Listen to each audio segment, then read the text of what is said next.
दिल्ली सरकार का दवा घोटाला, जिसको एसीबी द्वारा ही अलग अलग माध्यम से प्रचारित किया गया और जिसे करीब 650 करोड़ रुपए का घोटाला बताया जा रहा है, उस घोटाले की एफआईआर आज मैं आपके सामने लेके आया हूं। ये एफआईआर है 2 जून 2026 की। इस एफआईआर के अंदर पूरी की पूरी जो एफआईआर है एक किरदार के इर्द गिर्द घूम रही है और वो किरदार एक लाइजनर है,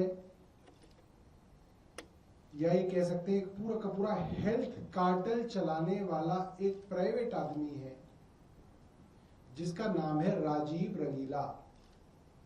जो लोग दिल्ली की हेल्थ को आने पिछले 20-25 साल से कवर करते रहे होंगे वो इस नाम को जानते हैं। इसका नाम है राजीव रंगीला। इस राजीव रंगीला के बारे में कहा गया है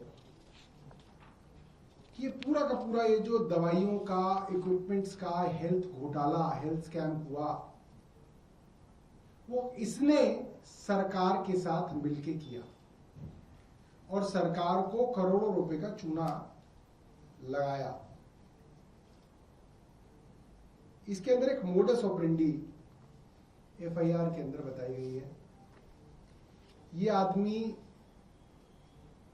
किसी भी इक्विपमेंट की परचेज हो, दवाइयों की परचेज हो, बेडशीट्स की परचेज हो, सारी की सारी परचेजेस जो होती थी, टेंडर कोई भी निकले, मिलता राजीव रंगीला की कंपनी को ही था।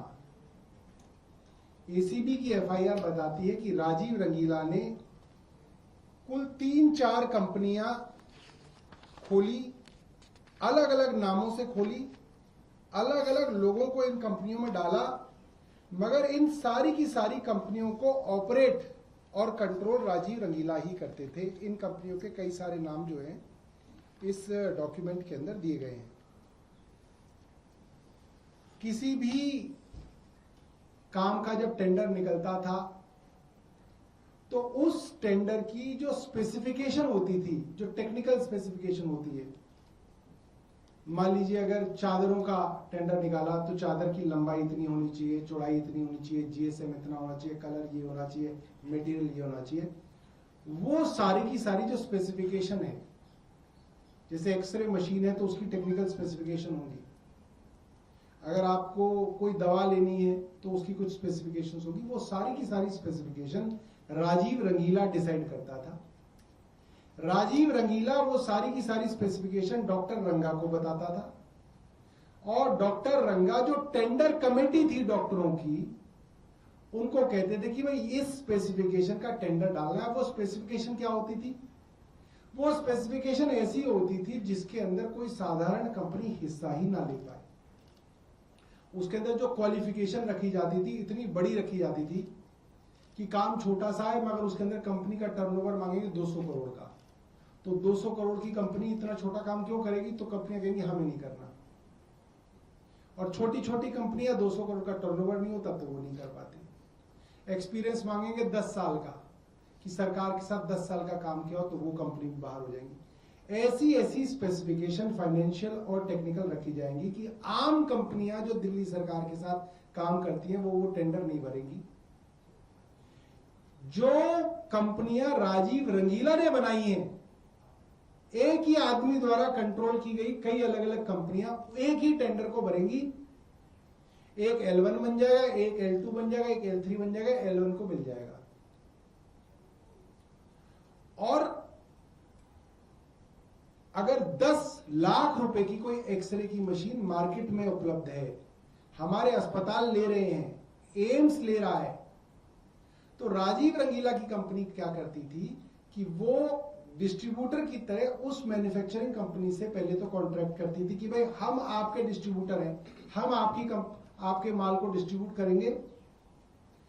और 3 कंपनियां बिड डालती थी, उसमें एक राजीव रंगीला की एक कंपनी को बिड मिल जाती थी और जो 10 लाख रुपए में जो एक्सरे की मशीन अस्पतालों में मिल रही है, बिक रही है, उसको 33 लाख रुपए में खरीदा।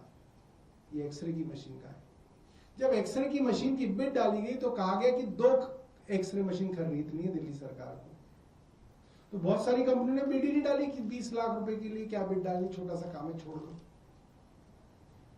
2 एक्सरे मशीन के नाम की बिड डाली और फिर जो रेट आए वो 10 लाख रुपए नहीं आया, वो 33 लाख रुपए रेट आया राजीव रंगीला की कंपनी की।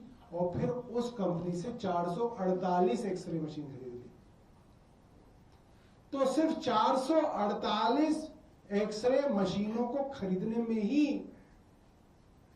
सरकार को 100 करोड़ रुपए का चूना लगाया। कल एक भारतीय जनता पार्टी के विधायक पूछ रहे थे कि 650 करोड़ कैसे आया, ऐसे आया। तुम जरा एसीबी की एफआईआर पढ़ो, थोड़ा अंग्रेजी में है, इसको डालो, उसको गूगल ट्रांसलेट पे इसको हिंदी में पढ़ो, इससे पता चलेगा तुम्हें 650 करोड़ कैसे आया। इस एफआईआर के अंदर सब कुछ दर्ज है, मगर जो बात बार बार सरकार छिपा रही है एफआईआर के बारे में और एसीबी छुपा रही है, वो ये है कि अगर आप इस एफआईआर को देखें, मैंने गुलाबी रंग से राजीव रंगीला के नाम को टैग किया है इसके अंदर। अब आप देखिएगा राजीव रंगीला का नाम इस एफआईआर में कितनी बार है। एक पेज पे 1 2 3 4 5 6 7 बार पेज नंबर 1 पे, पेज नंबर 2 पे 8 9 10 11 12 13 14, तीसरे पेज पे 15 16 17 18 19 20 21। तो जिस एफआईआर के हर पेज पे राजीव रंगीला का नाम जो है 5 7 बार आया हुआ है, और हर टेंडर की चोरी के अंदर जो खेल हुआ है वो राजीव रंगीला की कंपनी के साथ हुआ है। इस एफआईआर के अंदर एक ही एक्यूज का नाम है, कॉलम नंबर 6-7 में, details of known suspected unknown accused with full particulars. इसमें सिर्फ एक नाम है जो नामजद किया गया, Rajeev Rangila and others. Rajeev Rangila and other public servants and private persons. एक नाम राजीव रंगीला का है जिसने आपकी सरकार को 650 करोड़ रुपए की चपत लगा दी, मगर राजीव रंगीला कहां है? राजीव रंगीला अरेस्ट क्यों नहीं हुआ अभी तक? आप कह रहे हो हमने उसके यहां छापा मार दिया, हमने उसके यहां छापा मार दिया। कॉन्ट्रेक्चुअल एम्प्लॉय को कल एक 20,000 रुपए पाने वाले डेटा एंट्री ऑपरेटर को डिसमिस किया रेखा गुप्ता ने, और इतनी लंबी उसकी प्रेस रिलीज छपवा रहे हैं कि हमने एक 20,000 रुपए वाले डेटा एंट्री ऑपरेटर को टर्मिनेट कर दिया। अरे शर्म करो, कुछ काम तो करो। ये राजीव रंगीला किसी का फूफा है? ये कहां है राजीव रंगीला जिसके ऊपर पूरी की पूरी एफआईआर दर्ज है? इसको गिरफ्तार क्यों नहीं किया गया? मैं जानना चाहता हूं रेखा गुप्ता जी से और एसीबी से कि राजीव रंगीला को गिरफ्तार क्यों नहीं किया और राजीव रंगीला कहां है। ये आज की प्रेस वार्ता थी। आपके इस विषय में आपके पास कोई प्रश्न हो तो आप पूछ सकते हैं। सौरभ जी, दिल्ली सरकार के हेल्थ डिपार्टमेंट को आपने भी संभाला है, जिम्मेदारी आपके पास भी थी। क्या ये पहले भी इस तरह के काम में सक्रिय था क्या राजीव रंगीला? जैसा आप कह रहे हैं पिछले 20 साल से ये इस तरह की। राजीव रंगीला कई बार हेल्थ डिपार्टमेंट के अंदर सक्रिय होने की कोशिश कर चुका है। मेरे समय में भी राजीव रंगीला ने सक्रिय होने की बड़ी कोशिश की, और हमारी जानकारी में हमारी सरकार से पहले कांग्रेस की सरकार में राजीव रंगीला की तूती बोलती थी हेल्थ विभाग में, और हमारी सरकार आने के बाद ये काम छोड़ के भागे या भगाए गए। और फिर ये मुझे जो पता है ये शायद उत्तराखंड वगैरह के अंदर उन्होंने काम किया और वहां पे फिर ब्लैकलिस्ट हुए, फिर वहां से भी इनको काम छोड़ना पड़ा। मगर जो भी आपके पुराने बीट रिपोर्टर्स रहे होंगे हेल्थ के, मतलब आज से जो 15 साल पहले 14 साल पहले सक्रिय होंगे, वो इस आदमी का नाम जानते होंगे। काफी बदनाम आदमी है। कोई पॉलिटिकल पैटर्नेज है क्या प्राप्त इसको? कुछ आप लोगों के पास? मुझे लगता है पैसा है, सिर्फ पैसे का मामला है, दलाली है। पॉलिटिकल का मामला मुझे हो तो मुझे पता नहीं है, बट मुझे लगता है कि सारा खेल पैसे का रहता है। अच्छा, एक चीज इसमें सामने आ रहा है सरकार की तरफ से, कुछ लोग ऐसा कह रहे हैं कि ये आपसी अंतर कलह जो है वो फूट के सामने आएगा। इसे सीएम शिकायत कर रही है, हेल्थ मिनिस्टर। देखिए, ये झूठ बोला जा रहा है कि ये सीएम की शिकायत पे है। ये लगातार रेखा गुप्ता द्वारा झूठ बोला जा रहा है। इसके अंदर लिखा हुआ है अननोन सोर्स। इस एसीबी में 3-4 बार इस बात का जिक्र है कि इन्हें सोर्स बेस्ड इंफॉर्मेशन मिली, जिसके ऊपर विजिलेंस की इंक्वायरी हुई और उसके ऊपर फिर एसीबी हुई। इसमें कहीं पे भी रेखा गुप्ता का जिक्र नहीं है। अगर रेखा गुप्ता के यहां से कंप्लेंट गई होती तो इस पे लिखा होता लेटर with UO number या DO number so and so received from Honorable Office of Chief Minister on the basis of which the complaint was registered। जैसे हमारे ऊपर जो FIR मेरे ऊपर दर्ज हुई, आपको याद होगा, ईडी की एक छापा मेरे घर में भी पड़ा हुआ है, उस पर लिखा हुआ है leader of opposition Vijender Kumar Gupta की शिकायत पे वो मामला दर्ज हुआ है। एक्साइज के मामले में भी है कि किसकी शिकायत पे मामला दर्ज हुआ है। ये मामला रेखा गुप्ता के नाम पे दर्ज नहीं हुआ है, झूठ ना बोले। और आगे आगे देखिए, रेखा गुप्ता जी ऐसा नहीं है कि इससे अछूती हैं। रेखा गुप्ता जी के कई तार जो है इस मामले से जुड़े हुए हैं। धीरे धीरे हम उसका भी जो है आप लोगों के सामने जो है एक्सपोजे करेंगे। हम कोशिश करेंगे कि इस एक्सपोजे की पूरी सीरीज जो है बना के आप लोगों तक जानकारी लेके आए। राजीव रंगीला को अरेस्ट करा जाए। राजीव रंगीला कहाँ है? राजीव रंगीला को क्यों अब तक छोड़ा हुआ है और जिक्र तक नहीं किया जा रहा इसका? पूरी FIR ही उसके ऊपर है। 14 पन्ने अगर आप देखो तो ऐसा लगेगा राजीव पुरानी है उसके अंदर, राजीव रंगीला पुराना, पूरा का पूरा उसी के ऊपर है। आपको मैं इसकी कॉपी दूंगा।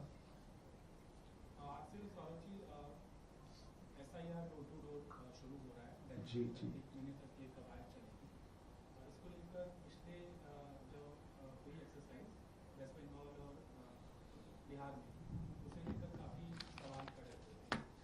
और इस बार कहा जा रहा है कि पॉलिटिकल लोगों को भी बताया जाता है कि BA जो जहाँ जा रहे हैं वहाँ पर आप लोग भी आ जाओ, जो BLA-1 और BLA-2 रहते हैं, ताकि बाद में इस सवाल न उठाए जाए कि किसी का गलत तरीके से नाम। देखिए, अभी तक जितने नाम काटे गए, हमने कई बार लिखित में इलेक्शन कमीशन से कहा कि आप हमें इनकी लिस्ट प्रोवाइड करिए। तो उसकी लिस्ट जिस तरीके से वो प्रोवाइड की जाती है, उस पर वो नाम लिखा हुआ है और उसका एक नंबर लिखा हुआ है। उससे आप वो जाके वेरीफाई नहीं कर सकते कि आदमी का नाम सही काटा गया है, गलत काटा गया है। मतलब अगर आप समझिए कि कोई है रेखा गुप्ता, उनका नाम अगर कट गया तो हमें उनका एड्रेस तो होना चाहिए ना, कि हम उनके घर जाके देखें कि यहाँ पे कोई रेखा गुप्ता रहती है या नहीं रहती है। तो जिस तरीके से इलेक्शन कमीशन डिलीटेड नामों की सूची हमें दे रहा है, उससे ही संदेह उत्पन्न होता है कि गलत तरीके से नामों को काटने का पूरा षड्यंत्र जो है SIR के अंदर बनाया गया है। एक BLA के तौर पे, जैसे मैं अगर अपनी पार्टी का बूथ लेवल एजेंट हूं, मेरा एक बूथ है जिसके अंदर मुझे बता रहे हैं कि भाई हमने 35, मान लीजिए 250 नाम काट दिए, तो एक BLA के तौर पे मैं आपसे कहूंगा कि भाई 250 नामों का लिस्ट दे दीजिए, जिसमें नाम हो, उनका पता हो, हम फोन नंबर भी नहीं मांग रहे, तो हम उसके घर पे जाके वेरीफाई कर ले कि भाई आपने सही काटा या गलत काटा। वो कह रहे हैं कि हम सिर्फ नाम देंगे आपको।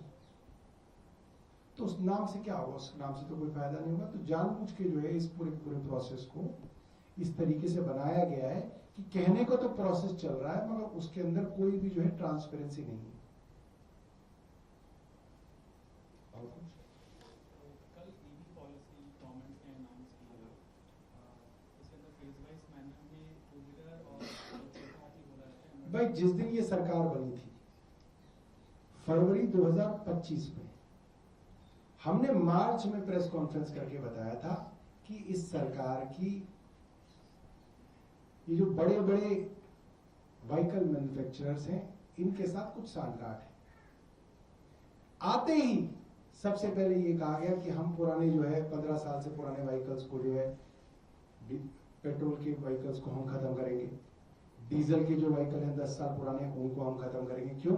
ताकि लोग नए व्हीकल्स खरीदे। ये भी जो पॉलिसी है वो कुल मिला के मैन्युफैक्चरर को एक बड़ा फायदा पहुंचाने की कोशिश है, जिसके अंदर लोग बाध्य हों कि वो अपना टू व्हीलर बेचें और इलेक्ट्रिक टू व्हीलर खरीदें। आज ही हमारी चर्चा हो रही थी फोन पे, तो हमारे एक विधायक ने कहा कि भैया मेरा टू व्हीलर टू व्हीलर 1.5 महीने पहले खराब हुआ और मैंने उसको भेजा, 1.5 महीने में भी ठीक होके नहीं आया। 2 महीने लग रहे हैं इलेक्ट्रिक टू व्हीलर अगर खराब हो जाता है उसको ठीक कराने के लिए, क्योंकि उसके मैकेनिक्स, उसके पार्ट्स, इन सब की अवेलेबिलिटी की दिक्कत है। तो वो लोग जो पूरी तरीके से आश्रित हैं अपने टू व्हीलर पे, आप उन सब के ऊपर अब ये वोट डालेंगे कि भाई अब आप इलेक्ट्रिकल टू व्हीलर खरीदिए, अपने इसको जो है डिस्ट्रॉय कीजिए। तो कुल मिला के एक बड़ी इंडस्ट्री को फायदा पहुंचाने की कोशिश इस स्कीम के अंदर है। Thank you thank you ji.